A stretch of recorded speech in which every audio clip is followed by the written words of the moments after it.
So heckling, I talked about heckling. I had another story about heckling.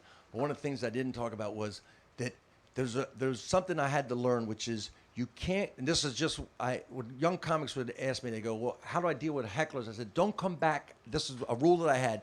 Don't come back at the heckler harder than they came at you. So if they came at me about my hair and I was going bald or whatever, I'd come back at them about the way they were dressed or something like that. And then there was another rule that I had. I said, you cannot beat up a drunk woman too much. You cannot, you have to be careful. The audience will sympathize. A drunk guy, you can kill him, man. And the audience will just scream and howl and love it. But at a certain point, they'll start to empathize with the woman. And I learned this very, very early.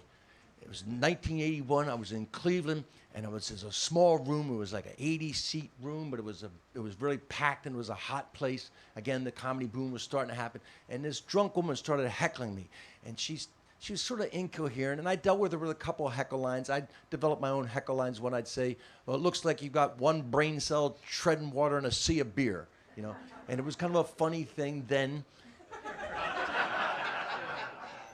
And I'd do a couple lines, but I ran out of them. And so at one point, my friend reminded me of this line. Bob Nickman reminded me of this line. I didn't even remember what I said. He said, you turned to her and you went, "I know who you are.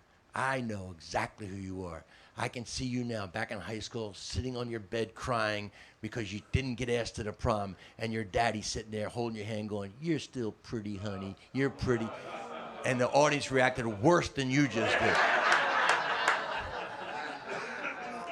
They booed me, man. Bob says, you couldn't get them back, man. You fought, you tried to do everything, but they went, "You're a nasty man."